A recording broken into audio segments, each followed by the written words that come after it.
Hello everyone, this issue of Review432 brings you the Rolex Panda Daytona. Recently, I plan to do 5 or 6 episodes, which is a very classic style.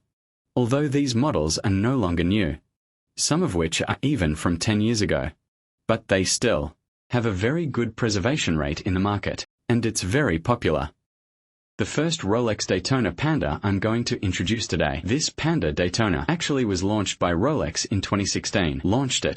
At that time, toy watches were still using the 7750 movement. The side is very thick and thick in thickness. The chronograph's pusher is very long. The entire dial, including the hands, there was almost no refinement, but it has been widely popular.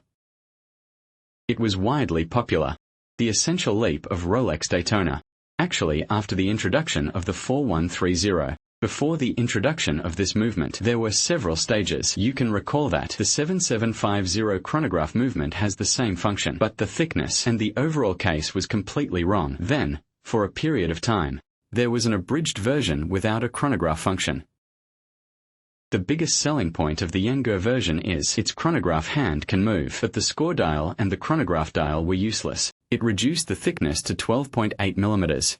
It was actually 0.5 mm thicker than the genuine one, but it was a big selling point and it was sold for a long time. Then, it was directly changed to a 4130 integrated movement in the past 6 years.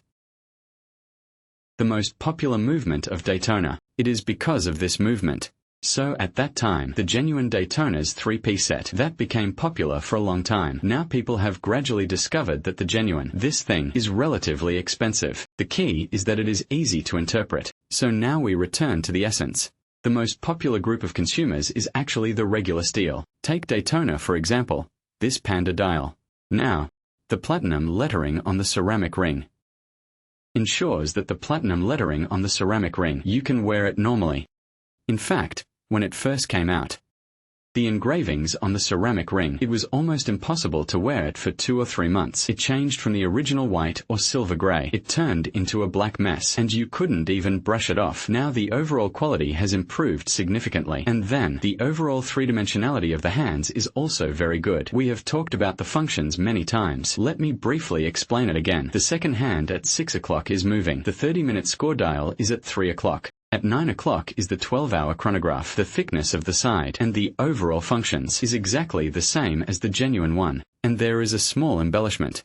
A brand new warranty card. This is the genuine number of Panda DI 116500, and this one is like a person's ID card. One watch, one code. This code, which can correspond to the case.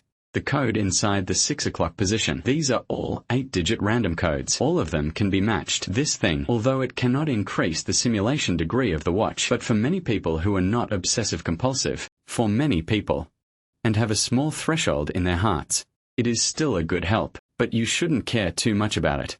To put it bluntly, you can't be too obvious. Every time you go out, you should carry the warranty card with you, right? And when others ask you about your watch, is it real or fake, you should say, I have the warranty card, and the code matches. This is a bit of overkill. It feels like you're trying to hide something. The strap is brushed on both sides and polished in the middle. The buckle is also very classic. It's a Rolex protection buckle. The whole watch, because it has the same steel material as the genuine one. Even now, actually, Rolex uses all 94 steel. There was a long debate about 316904. There was a long debate. In fact, you can't even see the difference. The difference in steel. It's just that using 94 steel makes you feel more comfortable. Maybe this is the so-called emotional value, right? Finally, let's try it on and feel it for you. The classicness of Daytona lies in 2 aspects. Firstly, whether you are a man or a woman, whether your wrist is thin or thick, the 40mm dial can perfectly match you. This is the first point. Secondly, whether you wear formal clothes or sportswear, this watch, it can adapt to any occasion. So Daytona's always overpriced and hard to find is not groundless. So for the steel Rolex, if you think the Submariner or GMT Master 22 common, then the Panda dial should be your best choice.